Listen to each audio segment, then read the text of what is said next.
What's going on, everybody? Welcome back to another episode of Iron Culture.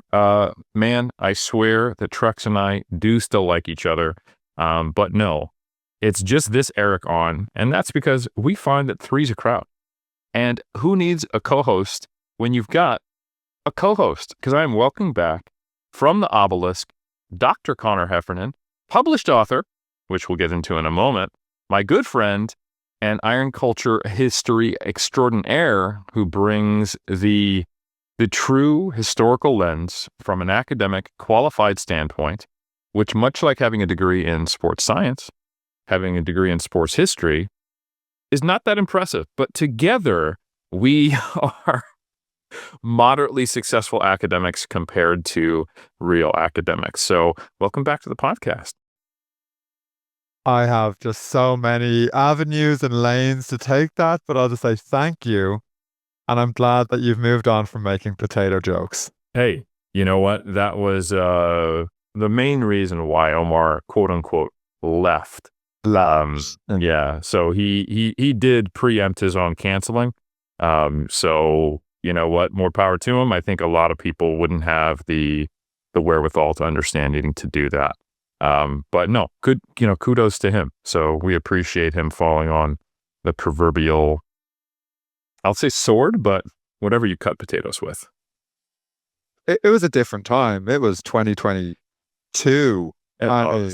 Yeah, I think it started as I didn't know what a Sabrina Carpenter was by then. No, so times have changed. No, and as a historian, you know that one of the most unfair things you can do is judge historical figures like Omar Isuf on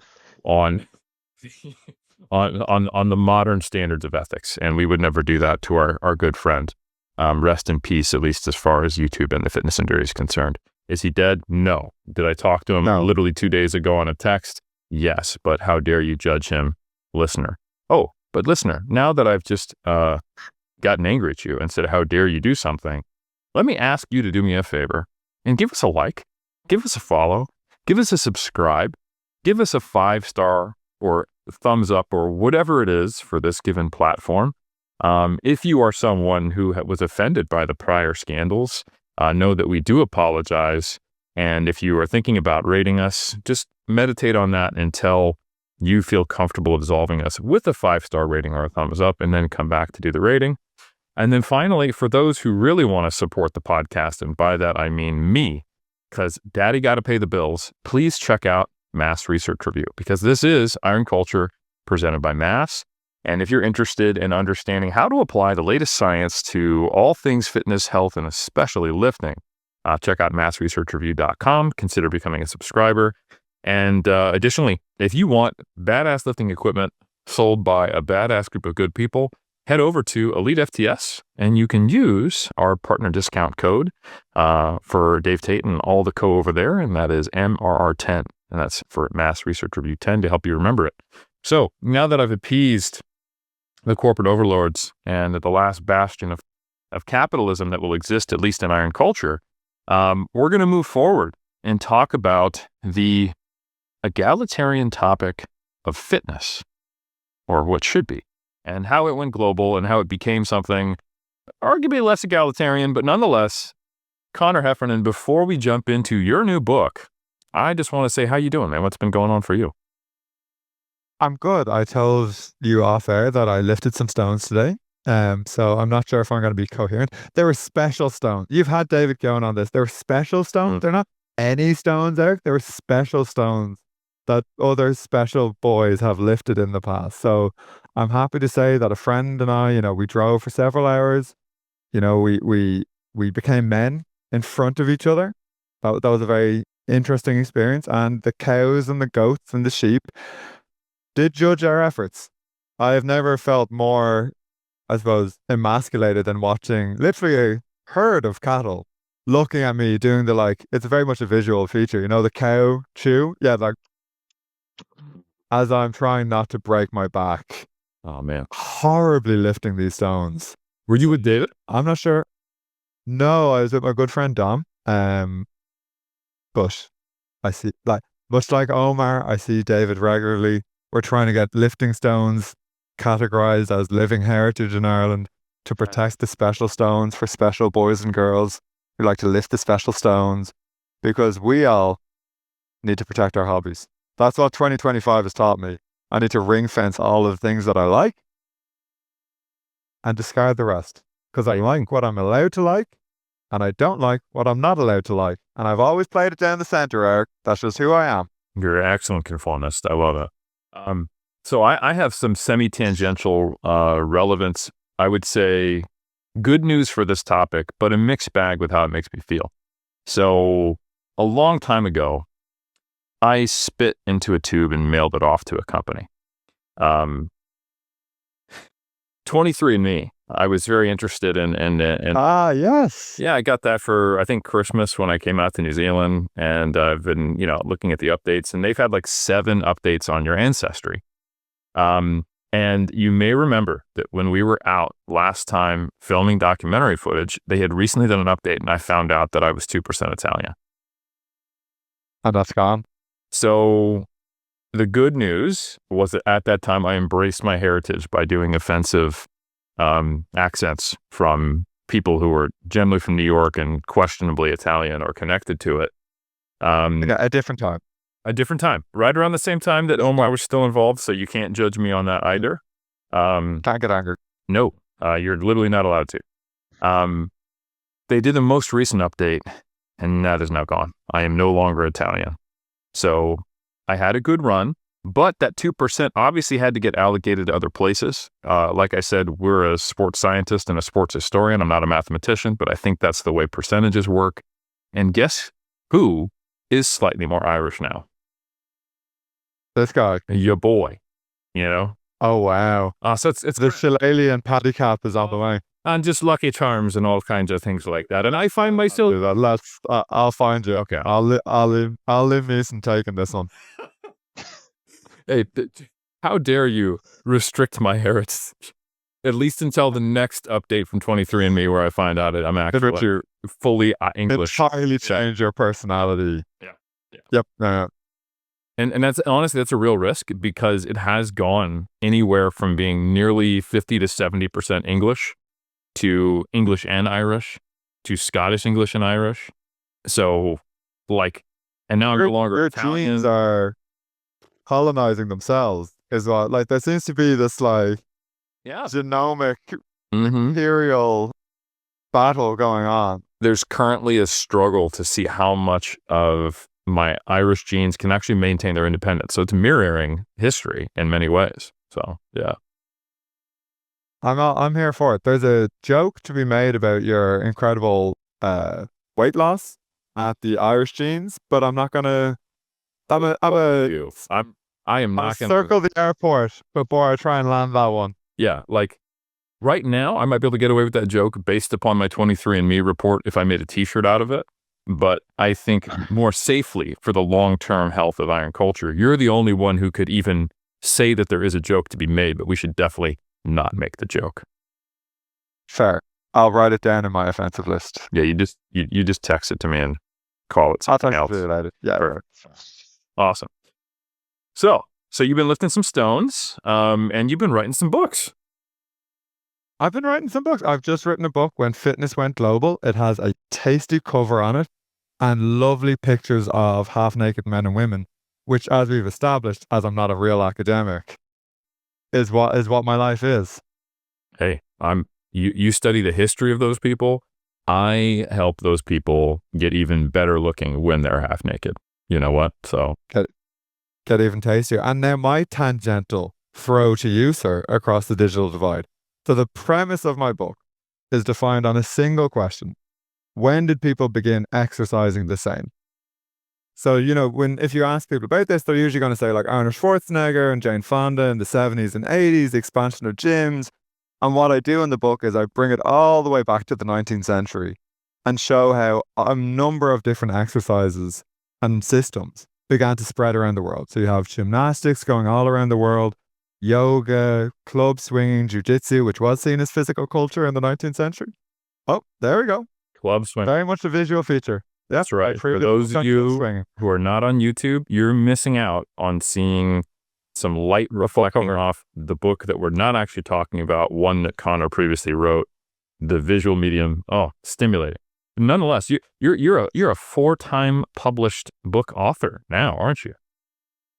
4 times. And, once I hit 5, if anyone's a fan of 90s wrestling, which I assume everyone is our age, Booker T would say he was a 5-time champion, and he would say 5-time over and over again. So once I get that 5th book, I'm just going to wander my house screaming that at random points. 5-time published author. When that happens, I'm going to have to find a Booker T shirt that says 5 times on there. I'm going to hook you up. I mean, right, there you go. And I would say this is probably my best book, which is to immediately denigrate all of the other books that I've ever... No. It's saying that you're an evolving, improving over time. There you go. Well, it's one of those things where, and I said, the singular question is when people begin exercising the same. And it's something that really interests me, and I think interests the history-loving portion of the cult. Because it's that question of when did people in Dublin begin using the same exercises as the people in Boston, as the people in Moscow, as the people in Paris, Spain. Right. Pick your poison. So in the book, I look at how did these systems spread in the 1800s? Because you have gymnastics, you have weight training, you have various forms of physical culture, calisthenics, kind of merging into these different countries. And like, historians kind of get that. You show them the evidence and they're like, okay, I get that. The thing that really interests me, which does tie into your current successes, is what did that do? So what I look at in the book is I say, right, here's all of the evidence that people in South Africa and South America were using Sandow's bodybuilding exercises in England. But that created something that we've never really talked about. And I call it a global body. And what I mean by that is, if people around the world are beginning to use standardized exercise, as they did in the 19th century, it begins to standardize ideas around fit and healthy bodies. So even if not everyone is doing the Ling gymnastic system, the Yan gymnastic system, Sandow, yoga, whatever the case may be, the actual norms around what a fit and healthy body are begin to become the same. And there's a great example of this in the book. Irishman, F.A. Hornibrook by name, Horny book by nature. Hey-o, workshop that one for a couple of days. F.A. Hornibrook, you can laugh at any point, Derek. F.A. Hornibrook sees Sandow, the world's first modern bodybuilder, in Ireland, 1898. He moves to New Zealand prior to... Hey, I like that guy already. Right? First, when he said Hornibrook, I was interested, but when he said New Zealand, he got my attention. He moves to New Zealand, opens up a PT studio, a Sandow exercise school. A couple of years after that, he goes to Fiji. He opens up another PT studio in Fiji in the early 1900s. There's a picture in the book of him and his clients in the Fijian physical culture school. He's wearing his evening wear. They're all wearing traditional Fijian garb, and they're all doing a front double bicep pose. Let's go, Conor. Yep. 2 pages later, I have an Irishman, Martin Willis, at the same time, the same era, mid-1900s, doing a front double bicep pose. And I'm like, that is my book. Is, okay, people began exercising in different parts of the world, but our ideas around fit and healthy bodies begin to globalize around that time. And obviously, it intensifies in the 1900s. It intensifies with Arnold. It intensifies with Jane and CrossFit and everything that's come after it. But in the 1800s, this is the first time in world history that these systems begin to spread. But it's also the first time in world history that trained bodies begin to spread across borders. So I'm very excited. I tried so hard to find many other examples of photographs of people in China and Japan and South America doing that. I didn't, but I tried really hard and I found one, and I'm allowed. And because it's Hornibrook, it's funny and it'll stay with you. I'm excited to hear more. But I will say, I actually just think this is, before I lean into the comedy, it's really fascinating to me, because like things are way different in 2025 than they obviously were in 1925. But in many ways, certain elements are very similar, or at the very least, if you're a student of history, you can see where the roots set a precedent that we've just kind of kept carrying out. Like these cultural zeitgeists didn't happen from social media exposure or official professionalization of sport because we have an international weightlifting or powerlifting or bodybuilding body. But for those things to emerge, having these global bodies, having a social media platform that is largely intrinsic to fitness, at least the visual aspects of the more bodybuilding centric fitness, you have to already have a society that has a demand for something like that, that's on the same page, to then be connected and to, like, the idea of going viral, that virality means that we can have something that reaches all these people who are on the same page or see things the same way. So for that to happen, this stuff has to precede it. So I think that's really interesting. You know, when I think about people like kind of like old man yelling at the cloud style, these bodybuilders today, like the real ones don't have Instagram accounts, or they're just trying to promote themselves, or they're fit influencers first, bodybuilders second. And I'm like, if you really looked at what Sandow was doing with Coco and these spring-loaded dumbbells, or if you looked at, the professor back then to the way science-based fitness has been denigrated now, it's all echoes of the same thing, and the drama that you see, like that was between the Weeders and Bob Hoffman, and the drama that you see today, and just kind of the Jerry Springer of fitness, the reality TV shows, the dopamine drip of looking at the falling apart lives of narcissists, whether it's online or happening in print media. It's been there for 100 years plus. And for those who don't know, for those who are kind of a little bit newer to the cult, or you've been focused on our more, I'd say, science-forward era of being iron culture presented by mass, this might be a new concept to you. And when we say physical culture, I think it's just important people to understand that you could view that in probably two broader definitions. And I'm sure Dr. Heffernan here will probably give his thoughts on this, or at least let me know if my concept is right. You could say that's the study of generally humans doing hard movement for non-utilitarian purposes, which has not always been around. Almost all fitness stems from something that is necessary or becomes a ritualized version of it, like gymnastics with military service, or strongman coming out of tests of strength to see how useful you were to the tribe or village. Full Sturker, full strong. That's, you get this position on the fishing boat, and the equivalent of that across many different cultures. Stone lifting being a test of being a man or a woman in Irish stone lifting culture, which we got to see when I was out there in Galway. Infinite understandings of this, and then the evolution of that, and it becomes something more recognizable as modern fitness sometime around that turn of the century, 1890s, 1800, 1900 vaudeville era, where fitness and the body and strength becomes a spectacle in a unique way for itself, almost, where an era where gyms were so rare, and that fitness had not yet become its thing, that it was a circus act to watch someone lift a weight over their head. And, the very first bodybuilding competition in a recognizable modern form, at least in a large scale capacity, was happening. So you could say physical culture is just an innately human thing, and it is, and that the study of it extends back to as soon as we weren't literally spending every waking moment trying not to die, we started to move in different ways for different reasons. But probably in its more modern form, would you say it's right around that turn of the century, kind of 1900s understanding of quote unquote contemporary fitness? Yeah, and you're right, which means that my sport history degree is all for nothing, because I don't hold any knowledge whatsoever that others don't. Or I've just talked to you a lot, and you have educated me, and you're an excellent master of pedagogy. How about that? Master something, but we won't go into that. No, but you're right. There's different ideas around fitness, and physical culture is a very strict term that's used for the late 1890s, really up until the 1920s, 1930s, and that's our early modern fitness industry. It's when you start to see the first recognizable bodybuilding shows. Eugene Sandow, world's first modern bodybuilder, hosts his show in 1901. You have the first world weightlifting competition in 1891.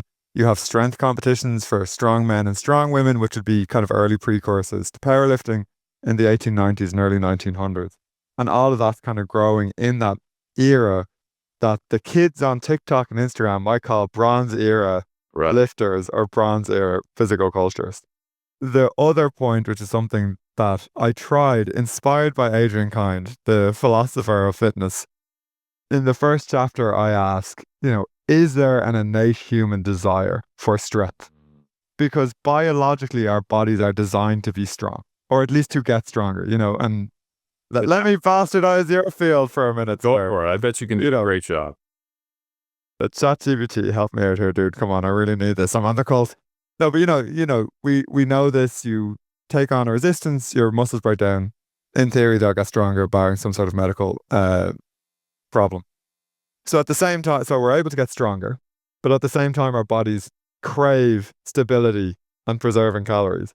So we're this mess of contradictions, but at a cellular level, we are designed to get stronger. That is different, though, from when people look at the idea of play, which stems into sport. Very famous book, Homo Ludens, which talks about, this innate human desire for play. And I ask, is there an innate human desire for strength? If there's not an innate human desire for strength, our societies are based or have historically been based around the idea that we need to rely on our physicality.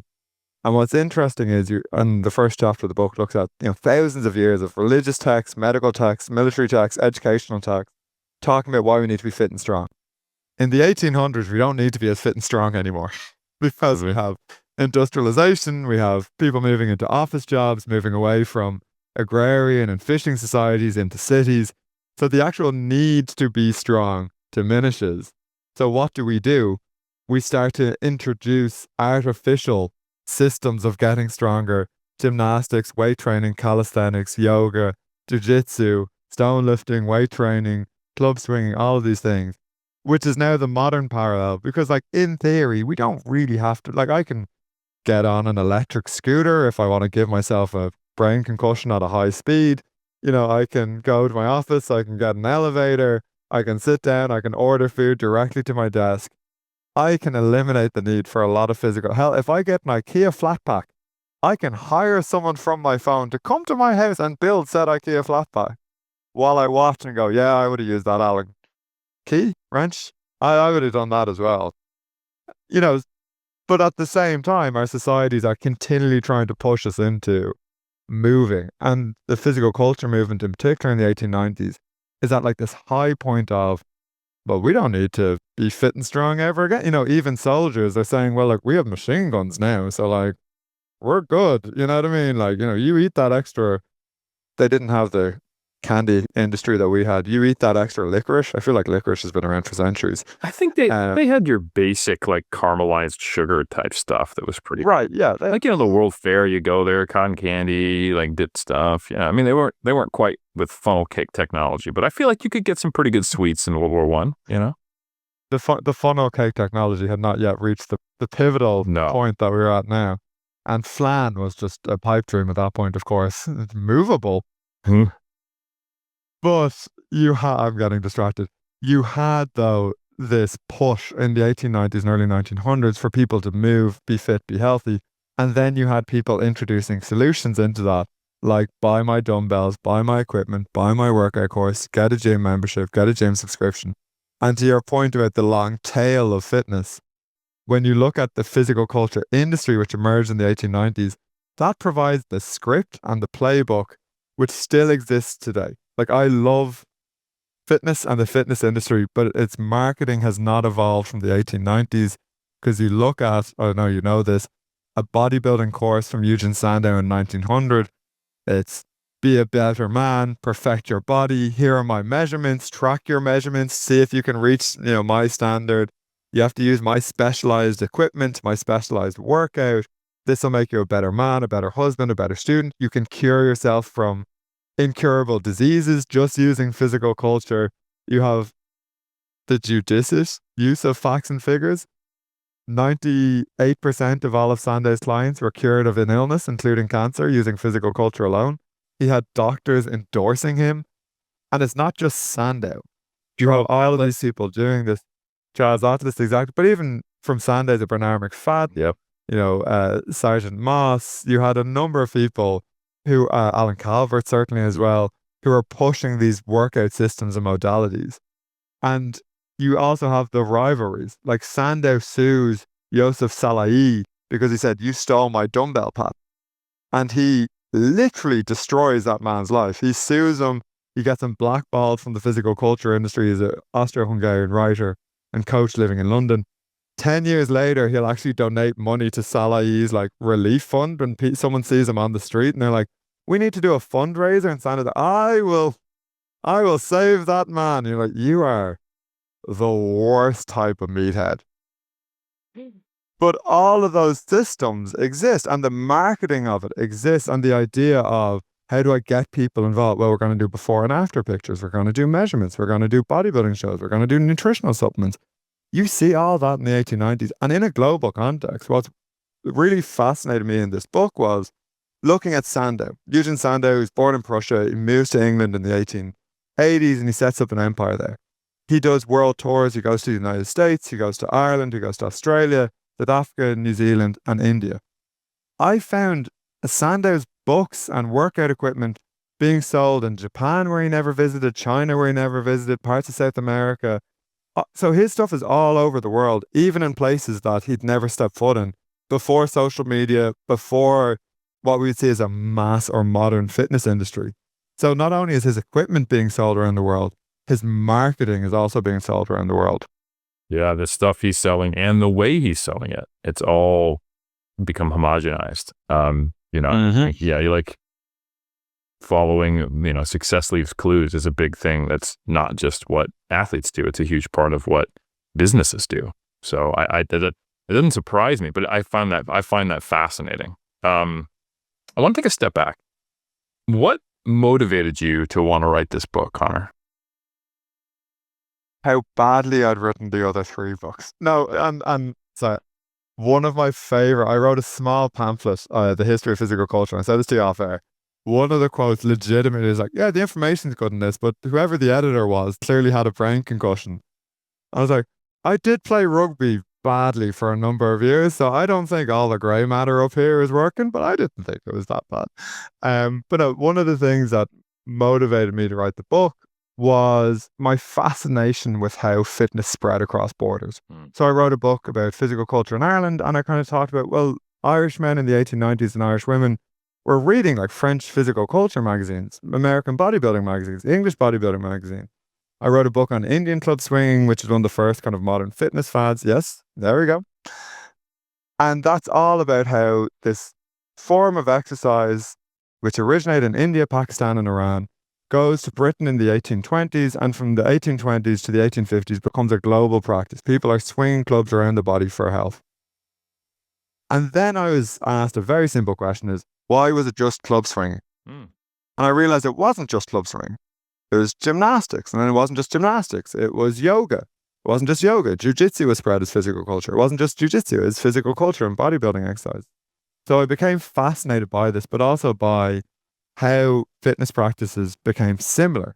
But then I also became really interested in, well, what didn't spread? And so some of the things that I found, which did surprise me, was, weightlifting is a sport in the 1890s, but it's not a global sport because the French refused to lift using the Italian weightlifting rules. The Italians refused to use the British rules, even though weightlifting is in the first modern Olympics in 1896 and again in the 1900s. There's no set rules for weightlifting until the 1920s. And really that's just because the Germans and Austro-Hungarians have been banned from weightlifting and other modern sports because the whole First World War thing, oopsie-doopsie.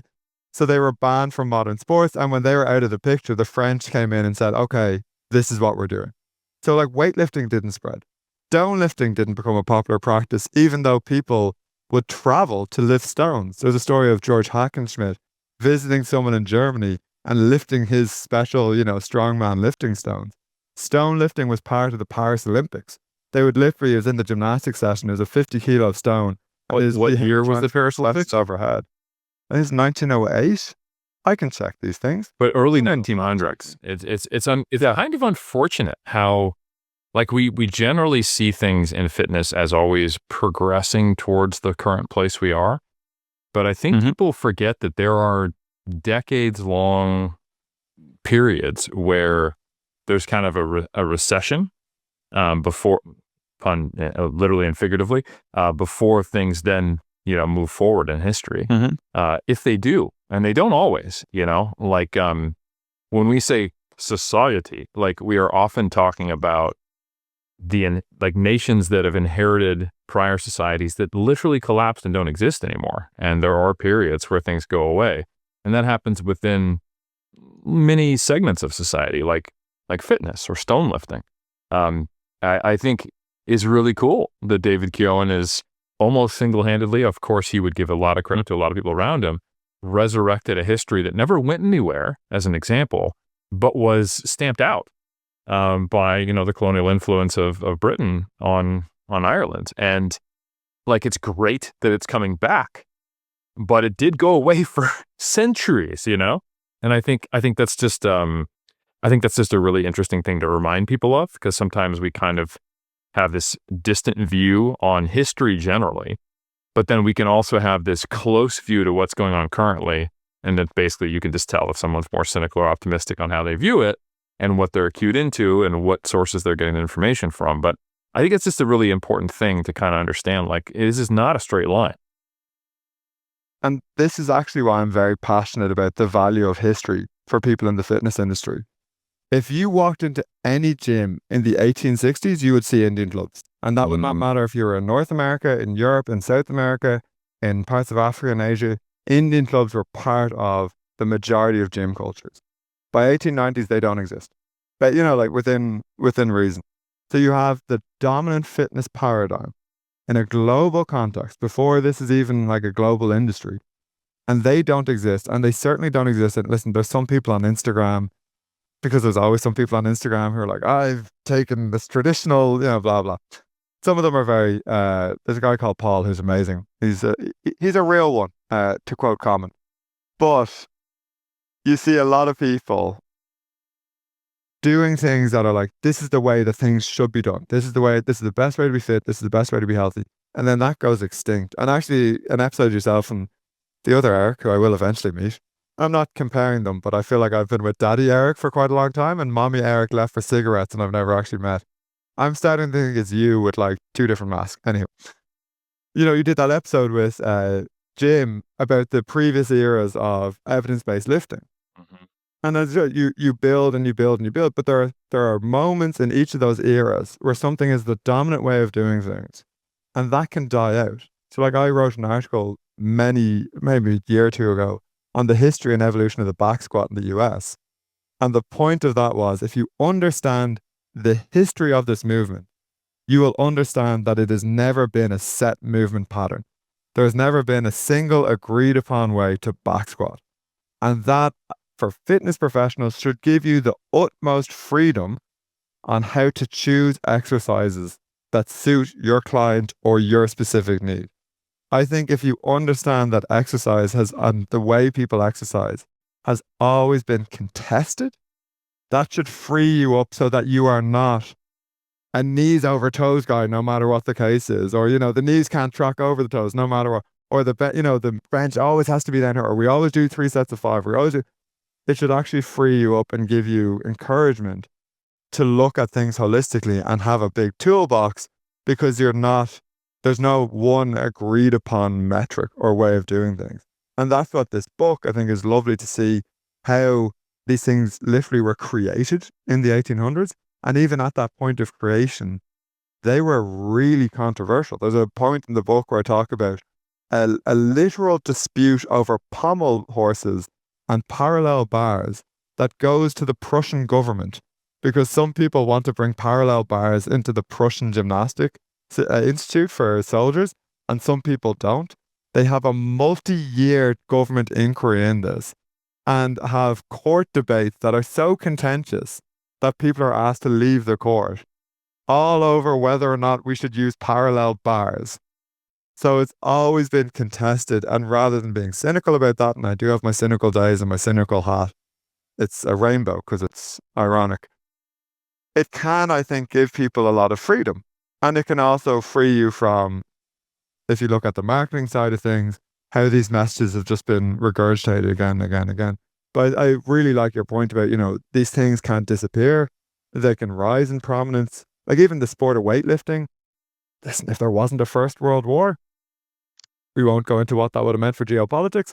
But it could have meant for weightlifters that, instead of the clean, the snatch, and the press, as the military press was an Olympic lift up to the 1970s, it could have been a one-handed lift. It could have been an anyhow. It could have been, kettlebells. It could have been lifting for reps. It could have been lifting for endurance.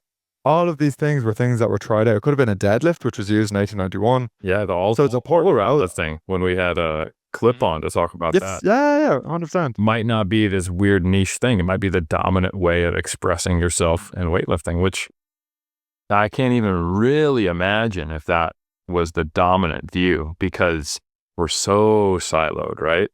And just as a small aside, again, for those who maybe are not super keen on the historical, third of iron culture. Give me 2 minutes just to shout at them. They'll come around. I can browbeat them. You understand how fitness works. Yes. You do. Pencil neck geeks. Okay. Sorry, continue. Well, actually, almost that attitude is I think why we do get segmenting is because, like, if you listen to a lot of people, when science comes up, they will view it as almost a dismissal of the wisdom of the prior generation, or they will see these young kids like they're disrespecting the old school. Why are we trying to reinvent the wheel? We know what works. And I think it's really a mistake to not see how synergistic understanding historical and scientific data can be, because the limitations of sports science are notable. And of course, the limitations of well-researched and historically curated anecdotes, which is essentially what the record is, if we want to use it for, hey, what should I do as a bodybuilder, are. But they go so well hand in hand. Like, if you come across scientific research or someone communicating science, because this is more likely where it happens, in very, very black and white terms, and it directly conflicts with what really seemed to work for literally centuries, then at the very least the claim is too strong, right?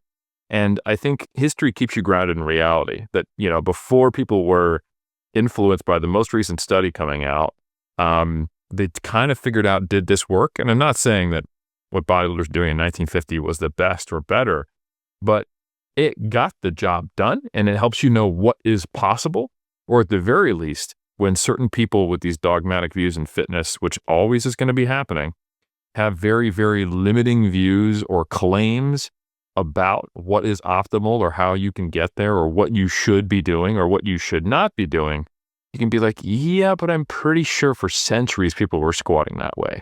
Or I'm pretty sure for centuries people were training that way. Or hold on, for 4 decades straight, people were training with full body and upper-lower splits and with the higher frequency and volume and only free weights.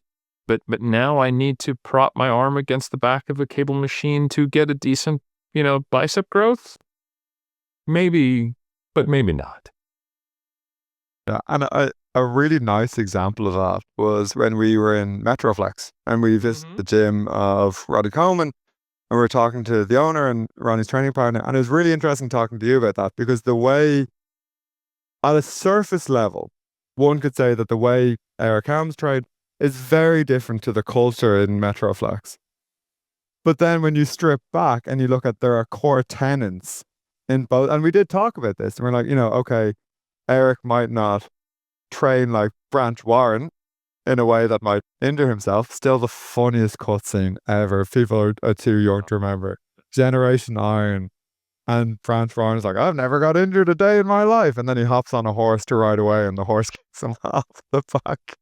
The timing, it's not ideal. And I like Branch. It was just it's like a over the top comedy.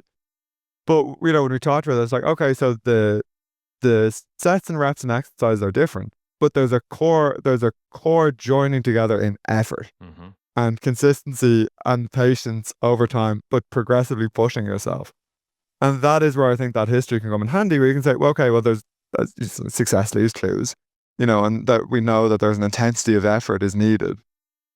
But then it can be applied to what this generation understands and knows, and how that can work. And also an understanding of, okay, let's look at, say, the 1970s, and you look at Arnold and Franco and Zane and all of these people. But if you don't realize that they grew up doing weightlifting, like Olympic weightlifting, because that was the dominant paradigm, that explains a lot, actually, outside of drugs and everything else, why their physiques and their physique standards are very different. Yeah. Because in 30 years from now, people don't grow up doing Olympic weightlifting. They grow up doing either powerlifting or just straight into bodybuilding. So obviously they're going to be different. And obviously the standards are going to be different. And the metrics are going to be different. But if you don't understand that and you're just like, oh, well, golden era looks better than the present day. And it's like, okay, but if you strip all nuance out of this, you get a really black and white understanding of fitness. And fitness has never been black and white. And the core tenets that you can agree upon is it's important to be physically active. And I can go back to the Bhagavad Gita, I can go back to the Bible, I can go back to the Quran, I can point to any religious text which talks about the need for a healthy mind and a healthy body. We can look at old military records, we know that a fit and healthy body, whatever that means, some form of trained body, is generally conducive to insert outcome here. That intensity of effort is needed, patience is needed, and some form of progressive resistance is needed. And then after that, it is for what purpose. And when you look at the history, you'll realize the what purpose has always changed. When Sandow is promoting bodybuilding, he's promoting it for people who have never done weight training or bodybuilding in their lives. They don't want to be overly muscular. They're not competing in bodybuilding because there's only like 3 real major bodybuilding shows in the early 1900s. They just want to look better naked, genuinely. When you look at the 1940s and Mr. America, John Grimmick, he's a trained weightlifter who's moving into bodybuilding. So what's his purpose? Is to be a good weightlifter and a great bodybuilder. When you move into the 1970s, you know, Arnold, it's all about the body and bodybuilding, but he's spent years indoctrinating himself with powerlifting and weightlifting and now bodybuilding. The what outcome has always shifted. So it's actually not fair to compare different eras, different physiques in that vein, because the metrics that they have tried to hit have never been the same across time. Even powerlifting, for example, and you could say, well, it's been standardized, squat, bench, deadlift over time. It's like, but no, even the weight categories have changed, depth standards have changed, equipment standards have changed. Even something as objective as powerlifting or weightlifting, the outcome and the desired outcome has always been different, and the technology and mechanisms have changed. And this is a long-winded way of saying it is dangerous to box in your thinking. Yes. And it is dangerous to be dogmatic within fitness, because the history of fitness shows that things have always been evolving, and fitness has always been like jazz. It's always in reaction to what came immediately before it. And if you pretend like it's always been the same, you're going to have a bad time, to quote South Park. Yeah, and more importantly is you'll start to feel disillusioned and not a part of a community that you've really felt a sense of belonging to, and that's given you a lot of agency. Like, there are a few like Facebook groups that I don't participate in, but I follow. It's just people sharing a bunch of pictures of old school bodybuilding and lifts from a prior era of powerlifting. And it's like 80% I love it. It pops on my feed and I'm like, oh, I had no idea about this champion, or wow, I've never seen that picture of Sergio Oliva. And then 20%, it's a bunch of people who are just talking crap about the current era. Some of them hating on the level of drug use. Some people saying, you know, bring back the true golden era of natural bodybuilding. Why are these guys getting shredded? This looks terrible. They look sick. You know, I catch some heat from the old school guys. Like, yeah, you look better 10 pounds heavier. And I'm like, dude, I'm competing. Like, you know, like, yeah, there's a sport. Yeah. And like, I could see the physiques better when they were running 11-second 100s. You know, it's like, dude, like, you're, or people who, like, I've even had people who are, it gets to the point where they get out of touch. Like, there was a comment about depth on one of these old lifts from like, kind of like because man, powerlifting has changed so much just in the last 15 years, 20 years, right? Yep. And this person was like a contemporary powerlifting fan. Like, Westside is still their conception of the popular version of powerlifting. And someone was basically said, I don't know if that was the standard in the bar or whatever. And they're like, well, who even cares about IPF lifting? And I was like, everybody now? Like, that is the whole sport. Like, the Fed that this was done in doesn't even exist anymore. And half of those guys are dead. And they didn't leave a legacy. You know, like, there's a Netflix video, which is great. And I'm not shitting on the Westside guys. There's a tremendous amount of history there, and they did, you know, mold the modern culture. But I mean, I just can't imagine personally with all the time and effort and investment and rich exchange, giving and receiving from the powerlifting community, to 20 years from now being like, well, you guys don't know nothing. It's all about when Agata Sitko was like, No. it would just be like a tragic end. And I think it's something that you don't have to do. You can stay opting in, and you don't have to constrain something wonderful to not let it grow. And I think if you understand, I think this is why history is important, because historians could be like this. But I actually find in personal experience, most of the time, they're not, or at least on their best day, because they understand the fluidity of it. And they understand it isn't just like people making choices. It is, especially in fitness or competitive sport, it's always people responding to the constraints that are in front of them. Like Bob Paris being like, I never wanted to be this big. I was chasing this, but what was demanded of me to place higher, right? Or like, frankly, like if we think about weightlifting technique and how it's changed, and like the way Tommy Kono taught it versus now, like there was a rule against the bar touching your body on the front side of your body. So like, you will probably know who this is. Precious McKenzie? Yes. Yeah. So famous weightlifter. And, he was an international figure moving from his home country, and eventually settled and became like a national treasure of weightlifting here in New Zealand. He came out to North Sport Olympic weightlifting one time, and he was showing because that's where he was, from originally, and kind of where he was involved, and now he's involved, and he's like this icon of the sport. But he was competing decades ago, and he started actively trying to teach and correct one of the lifters there, like, no, you need to jump forward.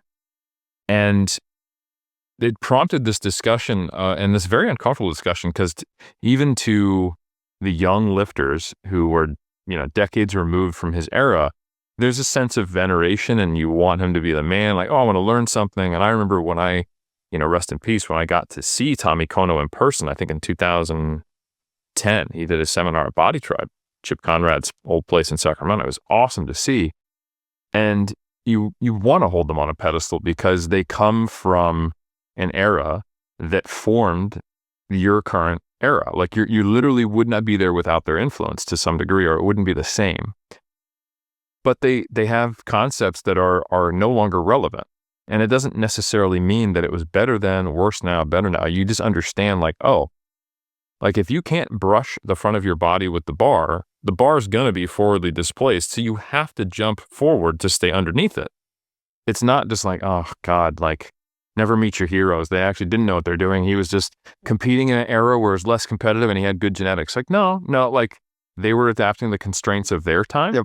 We're adapting the constraints of our time, but we're still quintessentially and fundamentally expressing that same human need and desire to be strong. It just looks different. And God damn it, just get with the times, because then you can still connect with that same core beautiful thing that makes the iron the iron. So rant over. Go ahead. No, Conor. but this is the important thing, right? So admittedly, I don't usually do shitty things, but I wrote an article on my website about, why did Bronze era lifters have small chests? A serious question to a serious answer to a stupid question. And people be like, oh, because, in the 1890s and physical culture era, a big chest was feminine. And that's why they didn't do it. And I politely point out in the article that the bench press hadn't been invented yet.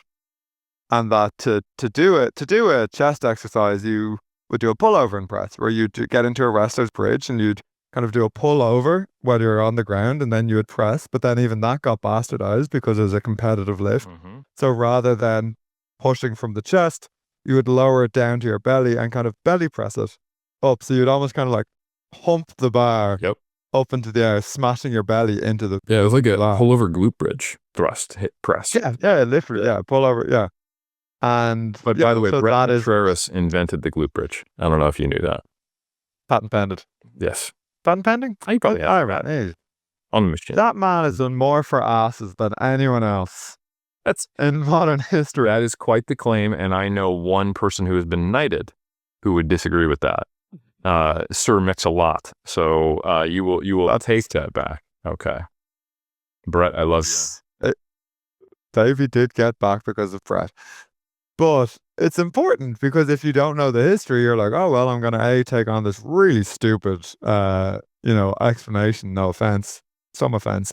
But B, you're not going to actually appreciate how exercise selection is inherently defined by the equipment that you have access to and how that equipment availability will impact the kind of body that you can build. I remember once being very privileged to train with Frank Zane, and he said, you are the outcome of the equipment in your gym.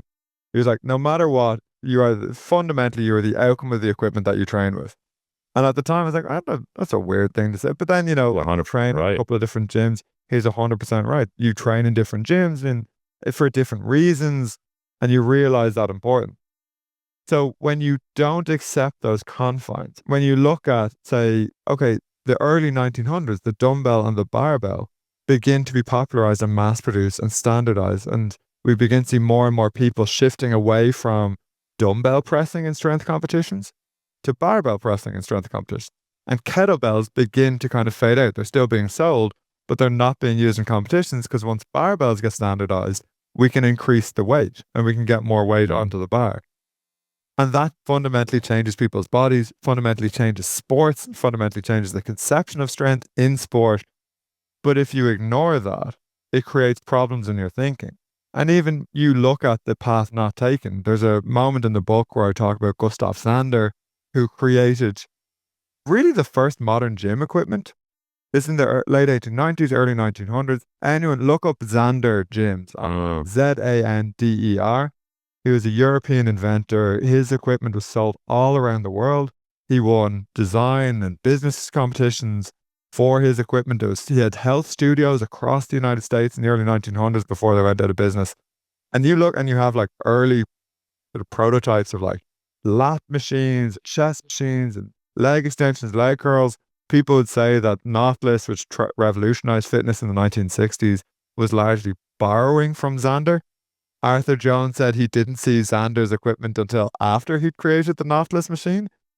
But it was weird, though, because they seemed to be based on the same thing. Well, Arthur Jones was always a very truthful figure, from the scientific experiments he did with Casey Viator to his completely unique and non-influenced marketing strategies and inventions. I mean, so who are we to? Where's the lie, Eric? Where's the lie? That's right. I don't understand why people would ever denigrate such a kind man. Yeah, but there's a moment. There's on Randy Roach's book. Interesting.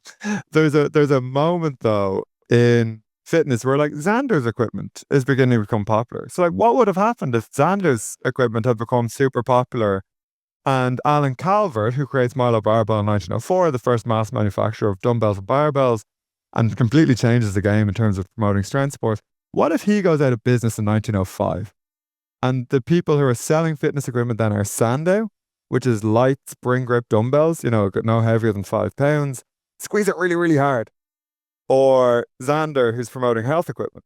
Or if it's an older health lift, which is partial dead. Like there are all of these roads. Not just Hoffman even take the same trajectory. Exist. Yeah, exactly. Yep. Yeah. And what's that do for Olympic weightlifting? What's that do for bodybuilding? And is there Mr. America? But like, just because we've ended up where we are right now, doesn't mean that was a foregone conclusion. That was the thing that was so interesting for me in the book, was looking at these clashes between these systems. And there's no reason, in theory, why one would get more popular than the other. It's just the ebbs and flow of time in societies. But like, each of these things fundamentally shape where we end up. Yep. And this is where I think it becomes very pivotal to understand even an itty bitty teeny tiny piece of history. Because I know in the last Mass article you had a historical video, and it was really cool because I was looking at and then looking at the feedback, being like, this is so awesome, I can't believe. And like, yeah, if you like titrate a little bit of history, you'll connect it and you'll begin to see fitness in a much more open, fluid, constructive way. Because I think that fitness is at its most beautiful when it's art and science. When it is Vince Gironda, the bodybuilding coach in the 1960s, with Larry Scott inventing the preacher curl, because they're like, maybe there's a better way of getting that peak on the bicep, or Gironda to stay with them. doing mad stuff with lateral raises and dips and sternum pull-ups and all the things. Lateen prep, Not because he was motorcycle rows. Yeah. exactly, do you know what I mean? But all of these things where he's like, there's no rules. Like there are certain movement patterns like pull, press, push, etc. But there are no rules as to how I achieve. Like there are no 10 commandments as to how this absolutely has to look and how to be and how to feel. And Garanda and a lot of that generation, because the old generation is better, Eric, just by the way. Yep. But like a lot of them were dogmatic, but there was a sizable number who knew their history, but used that history to free themselves up to do things that would achieve the outcome that they wanted in the present. Yeah, I think the like the 70s and 80s and that tension between Weider and Hoffman I find really interesting because there's this individual level desire to specialize.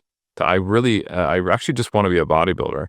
And then there is the structural opportunity to do it that way. And then that creates the reward system and the technology becomes available for a Garanda to be like, well, okay, what if we did just train to maximize muscular size? What would that look like? And then it becomes this, you've got these people who've been embedded in this way of training forever and they start to explore. And I really wonder what that was like, because you brought up Frank Zane. Like if you look at some of his posts today, because people look back on him and they go, oh, he is the aesthetic version. He's now conceptualized as the precursor to the more aesthetic focused classic physique style thing. But he shared that same history. There's actually a hilarious, I'm almost positive you know about this commercial. It's a hilarious commercial. And I want to say in the early 80s, promoting Pabst Blue Ribbon beer. Yes. Of all things, right?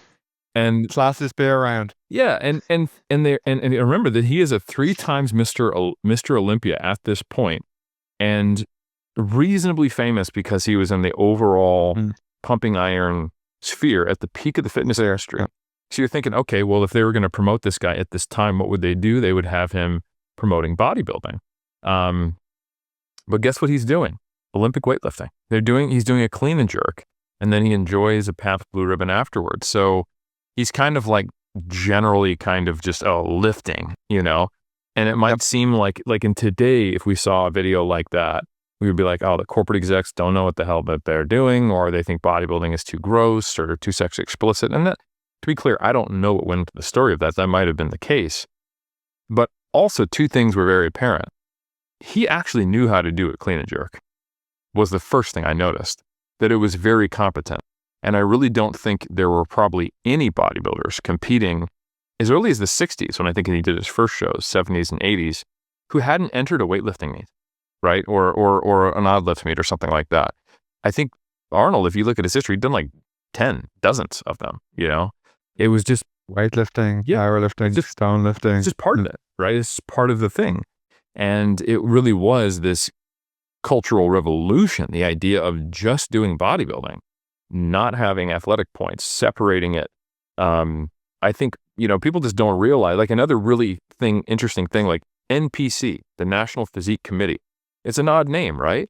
It was literally the subcommittee in the AAU underneath strength sports for physique sports because it was seen as one spoke on the wheel of it. And that name is retained today. So I think it's easier for us now to look at this post by Frank Zane and be like, oh, if you want to improve your silhouette and have this kind of aesthetic physique, you need to train the peripheral muscles like your forearms, your calves, and, don't let your waist get thick. And he's talking about things that make sense from kind of that aesthetic lens. And then we co-opt him into what we think is the modern conception of that classical aesthetic physique. But, I tell you what, as someone who's a historian, I'm looking at these things. When I see classic physique and you have to hit like the side chest a certain way, or you have to open your hand on the back double bicep, I'm like, what are we doing here? This isn't classic. This is just what we currently think of as classic, right? So becoming exposed to just a little bit of history, it can help you better understand what came before and contextualize those experiences. And I just don't think most people would guess that there's probably a weightlifting meet out there where Frank Zane was clean and jerking probably close to 1.2, 1.3, 1.5 times his body weight, right? Like that was a good looking clean and jerk. I don't think there were real plates. I don't think he was like, this is what I'm going to do. But you just don't get to be a competitive bodybuilder at a high level in the 60s and 70s without doing weightlifting. It was part of the way that he was brought up, and you can see it in that, ironically, beer marketing ad. Yeah, exactly. So Who among us has not been on a weightlifting platform and like, this would be much better if I was hammered? Pabst Blue Ribbon. And I know my coach when I trained with Olympic weightlifting thought that. At least he had it after. It was a post-workout imbibing. So, but you know, if you look at like Tom Platz, you know, like the quintessential like mass monster, let's say from the waist down, but that sounds far too sexually. So the quad father. Yeah. Where did he learn to back squat? Olympic weightlifting. That's right. And he's very clear on that. And that's why it is interesting when you look at, so the kind of modern fitness industry has been around 200 years, but the specialization era has been kind of like the 80s to now. Yeah. And really you would say it's intensified massively from the 2000s to now because more spaces have opened up for powerlifting. You no longer, and I say this with so much love for earlier powerlifters, you no longer have to be a motorcycle driving Hell's Angel, like, you know what I mean? Like enhanced, super heavyweights, multiply after. Yeah, exactly. You no longer have to be that. Like even the Olympic weightlifters, you no longer have to like dig an early grave for yourself because you're doing the Bulgarian system. You know, like, and the bodybuilders, you no longer have to do weightlifting and powerlifting or, you know, or general just training with machines because there's no bodybuilding clubs nearby or there's no access to bodybuilding and there's no bodybuilder in your town. So even that has been like a leap, like a really significant leap in that specialization period.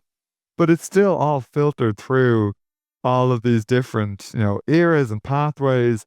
And I think sometimes that's where it is just fascinating to take stock. And we've talked about, you know, your own career in the last year where you're like, I needed to stop and take stock. How difficult it is to do that. Yeah. And certainly if you're looking at your, even just a sporting context, like even natural bodybuilding, and you talk about the people being like, oh, well, they're shredded now and it doesn't look as good as 10 years ago. I was like, but why are they shredded? Yep. Because the sporting standards have changed, equipment, exercise, information has changed. It's a sport, so people are pushing to extremes because that is how you stand out. That's how you get a podium place. And we need to account for that nuance within this because fitness did used to be one thing. Certainly our modern fitness industry is physical culture, and you're right, Eric, you would do your Olympic lifts, you would maybe do some power lifts, you would do some bodybuilding, you would maybe train like Tommy Kono, the Olympic weightlifter, would do some months in bodybuilding training, some months in Olympic weightlifting. He encouraged other people to do that. He was proficient in all of those different modalities, whereas now we've gone into one modality. And I think though, because we've gone into one modality, there is a danger in thinking this is the only way or the right way. And I know we've talked about that, but that's where I think it is so fascinating to look at both the 1800s, but the 1900s and the 2000s and just see half naked men and women. Amen. Across multiple, all the naked men and women in my book are dead now. Hey, so it would actually, if you're into dead, long not to study them. Yeah, dead naked people, then you have you wandered the market, Connor. Tell you what. No.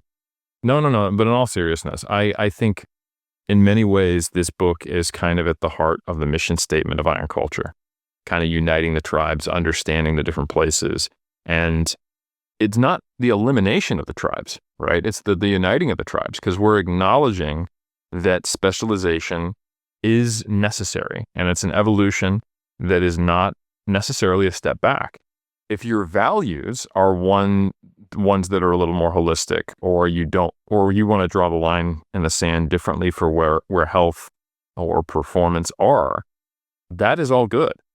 But I think to your point, Connor, it's like right now we don't have people who are specializing by choice, and then they have kind of like the Renaissance man or woman or person view of all of the options and where they came from. They just get exposed to one style, and they also co-opt, whether they realize it or not, the limiting beliefs and the lack of creativity and approaches that come from that community. So you're closing off training, nutrition, and lifestyle approaches by being hyper specialized without that fundamental underlying knowledge. And it was something that I'm really grateful for, that I've been exposed to so many different things and became a student of the sport, because I make progress faster because I'm more open-minded to trying certain things, because I'm not buying into certain dogmatic beliefs that are purely from one subculture, like HIIT and bodybuilding, or the Bulgarian system and weightlifting, or you're benching with your lats in powerlifting because you're focused on, the multiply limitations of bench press, or high frequency is training a muscle group twice per week. And hold on, do we have to view it as a muscle group? And what about all these weightlifters who are like, what? I trained this morning, So I think all of these things are consequences we don't really recognize and that we've talked about on Iron Culture. But if you want to see, like, how do we get here? And how do you have that perspective of being the Renaissance person while also deciding to specialize? Because that's just what you're going to do in the modern era, at least to some degree. And that's just also going, well, I like this aspect of fitness more. I think your book, again, When Fitness Went Global, The Rise of Physical Culture in the 19th Century, is a excellent way to kind of start that journey and get an overview and understand not just cool stories of what it was like, but how did we get here, which I think is a really important conceptualization. So now I think you've done a really good service, not only to the lifting community, but I would say if you enjoy Iron Culture and you like listening to us talk about this, and you are literate, but there's at least a 30% chance, if you're someone who follows Conor and I, then you will probably the latest OECD. Yeah, exactly. You will probably really enjoy this book. Or is it available as an audiobook, Conor? Not yet. My dulcet Irish tones remain solely for the cult. Well, you can have almost anything read by AI quite well. So I would advise you to ask an AI app to read in a lovely Irish accent to you When Fitness Went Global. No, Christopher Walken. I'm good with. So When Fitness Went Global. Yeah, no, that's perfect. No, I like that. Yeah. I knew you had that one in the back pocket, just ready to go. Always. You gotta have the Christopher Walken impression in the back pocket. Or are you even like a real person? Come on. Continue. Okay, yeah. So singing the praises of When Fitness Went Global. I definitely encourage everyone to check it out. Conor has not yet sent me a copy, and I'm not a good enough friend to actually purchase it and support him. So I haven't read it yet, but I know he wrote it, and I have read his other books. So I will say I can guarantee you, based upon no evidence whatsoever, but his historical track record, that it's going to be awesome. But in all seriousness, I actually would love to read this in the new year. I need a new book. I'm just coming to the end of a fiction book I'm reading, and I could do me some good physical culture history. But I encourage everyone to check it out, and yeah, do a little learning this holiday season. Buy it for someone you like. Buy it for someone you hate. Just read the history. Be curious. I just want the world to be curious, Eric. I'm right there with you. Please be curious. I'm right. Just ask questions and read. I don't care what the questions are anymore. Yes. I'm just asking questions. I mean, a lot of people said, please be aged. Yes. Yeah. Conor, no, this has been an awesome discussion. Congratulations on the book. Anything else that you want to say before we sign off and get back to our lives, you in the evening and me in the morning? Before I go and sleep, about the stones that I lifted today, just to encourage people to engage in history in any way. Sure, this isn't even about my book anymore, but just there's there's the Strongman Project. Yes. .com, strongmanproject.com by the Stark Center. It's a free online archive where you can learn the history of individual people and get access to thousands of workouts, diets, stories, all just typing in the search bar bodybuilding. Strongmanproject.com is wonderful. The Stark Center, UT Texas, has early runs of Strength Magazine, the first modern strength magazine, that you can access on your phone, online. You have Iron Game history. You have the tight tan slacks of Dan Breska. If you type in the tight tan slacks of Sushka Dan, I think it is, it'll come up. And there's like 20 years of free articles from decades ago. Like literally the world is your oyster. You have Rogue Fitness documentaries. You have my own website, Physical Culture Study. God, you just how long is it going to take him to say physical culture study? At least you said it. I'll eventually say you have Marcus of Barbell Films. You have Golden Era Bookworm. There's so much history out there in so many formats. You have podcasts, you have videos. And I say it to anyone, it doesn't matter if you're going to be a PT, exercise scientist, sports scientist, an athlete, whatever the case may be, just training by yourself. A little bit of history and a little bit of curiosity will improve you. It will improve the training that you're doing, the way you think about training, the way you interact with other people, if you apply it in a spirit of generosity. So please, for the love of God and all things holy, the old gods and the new, be curious. I think that is a fantastic final message. So Iron Cult, be curious. But there's one thing you should not be curious about, and whether or not this was a monster episode, whether it deserves 5 stars, the answer is yes. And of course, will we be back next week? The answer is also yes. So I hope you've enjoyed this episode of Iron Culture. Please head over if you want to support the show to massresearchreview.com, where sometimes we even go into a little bit of history, and we often intertwine it in the articles we write, especially if they're my articles, because it's really good to contextualize things. And then finally, I would say, hey, if you need some equipment that will last the test of time, that will be with you in new eras of history, head over to Elite FTS and use our code MRR10. And thank you so much for listening, and we will catch you next week in the next episode.